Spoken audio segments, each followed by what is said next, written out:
Assalamualaikum warahmatullahi wabarakatuh. Selamat pagi adik-adik. Bagaimana kabarnya?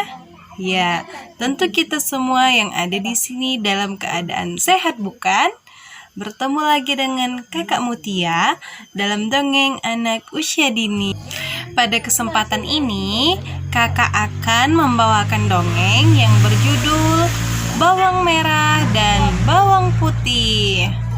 Kak Mutia mau tanya, siapa di sini yang sudah siap untuk mendengarkan dongeng? Ada yang tahu tentang cerita bawang putih dan bawang merah? Mau tahu ceritanya? Mau tahu?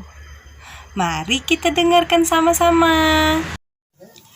Pada zaman dahulu kala, di sebuah desa yang subur, tinggallah seorang pedagang kaya bersama anak perempuannya yang bernama Bawang Putih.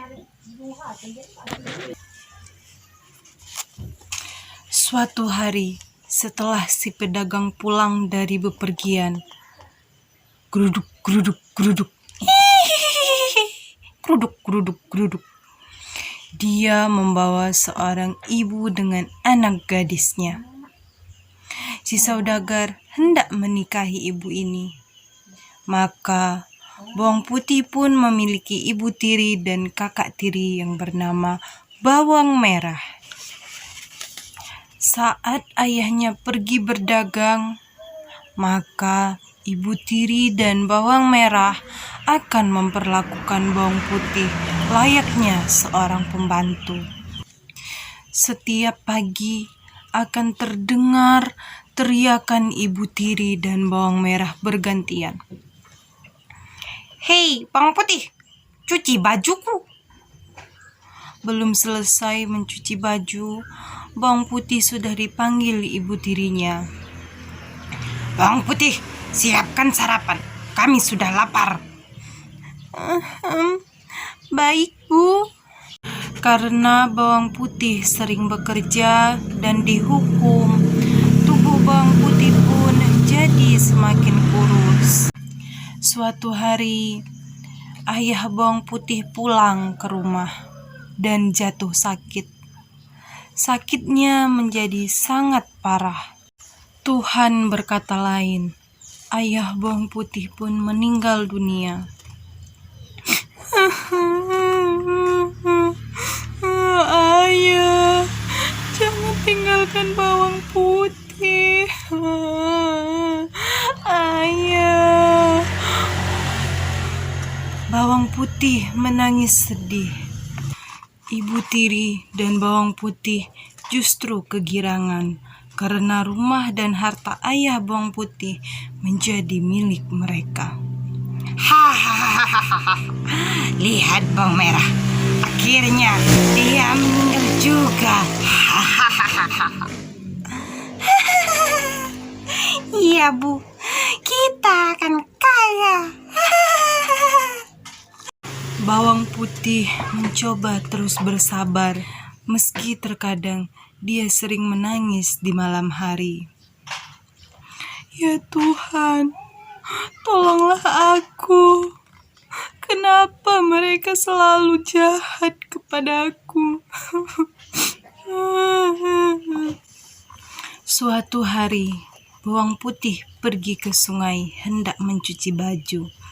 Saat mencuci, Bawang Putih tidak sadar jika selendang kesayangan ibu tirinya hanyut.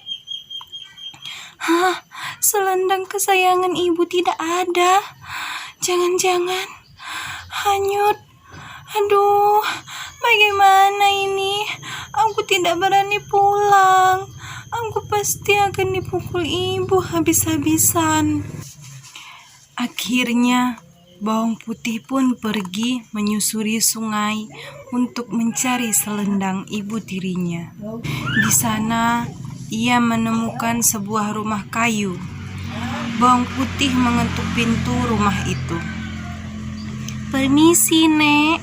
Apakah Nenek menemukan selendang merah milik ibuku?" Kemudian nenek tua keluar dari dalam rumah dan menyapa Bawang Putih. ada cucu datang. Ayo masuk. Siapa namamu, cu? Aku bawang putih, Nek. Nenek tua itu akan memberikan selendang merah dengan satu syarat. Bawang putih harus membantunya terlebih dahulu. Bawang putih pun bersedia. Hingga tibalah waktu bawang putih untuk pamit pulang. Si nenek memberikan selendang itu padanya. Bawang putih, ini selendang merah yang kamu cari.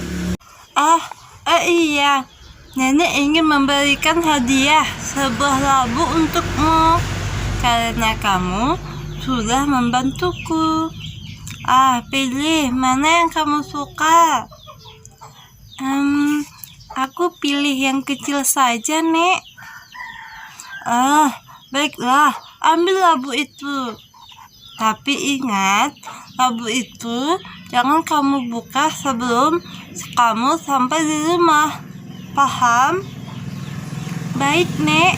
Aku akan menuruti semua perintah nenek. Sesampainya di rumah, bawang putih dimarahi oleh ibu tiri dan bawang merah. Dari mana saja kau, bawang putih? Kamu sudah berani melawan ya? Ampun, Bu. Ampun. Aku tadi... Halah, cukup bawang putih. Kami tidak butuh alasanmu. Mereka terus memukulinya. Lalu mereka melihat labu yang dibawa bawang putih. Belah labu itu dan masaklah.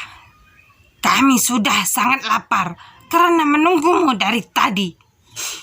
Kemudian bawang putih pun mengambil pisau dan membelah labu itu.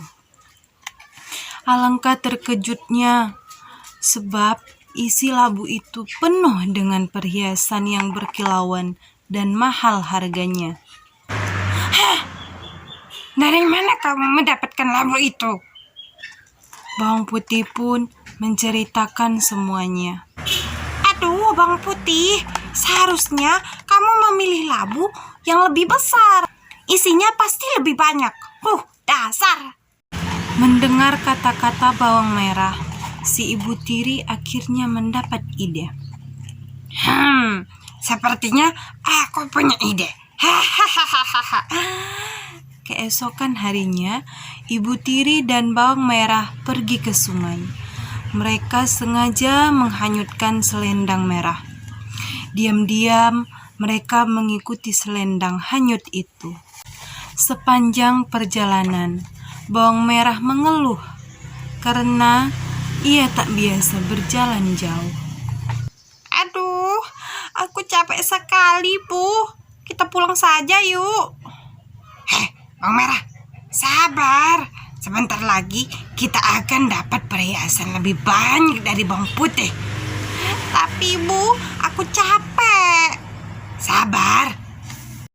Sesampainya di rumah nenek tua itu, ibu tiri dan bawang merah mengetuk pintu. Nenek tua menyambutnya dengan baik. Kemudian ibu tiri dan bawang merah pura-pura sedih dan menanyakan soal selendang merah itu.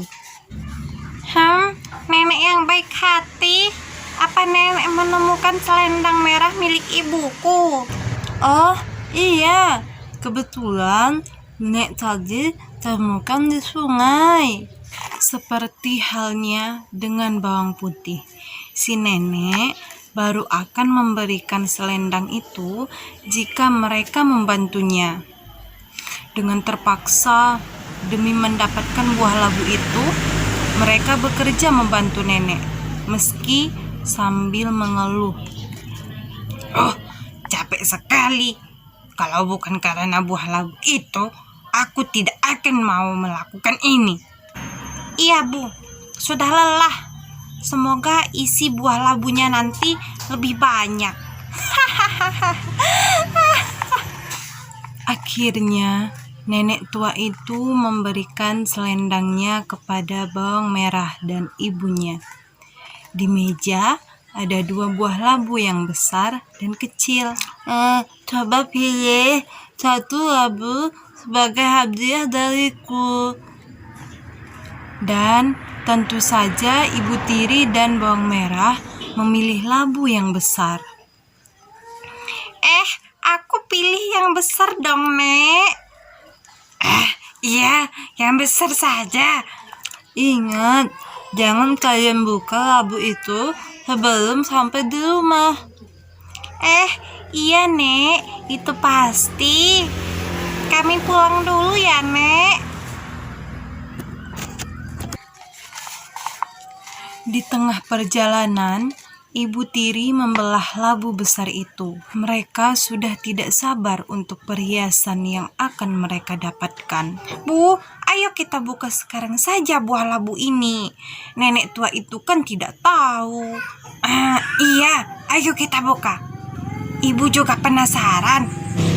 Alangkah terkejutnya mereka, sebab isi labu itu adalah binatang-binatang berbisa, seperti ular, laba-laba, kalajengking, dan kelabang. Segera saja mereka digigit ular. Apa ini? Mana perhiasannya? Kenapa isinya binatang semua ini? Aduh, Ibu. Aduh, Ibu bagaimana ini? Karena mereka masih di tengah hutan, maka tidak ada yang menolongnya. Ibu Tiri dan Bawang Merah pun mati keracunan bisa ular. Keserakahan mereka membawa mereka ke dalam malapetaka. Sementara itu, Bawang Putih hidup bahagia. Selesai. Adapun pesan moral yang dapat kita ambil ialah jadilah anak yang rajin, maka orang-orang akan menyukai kita.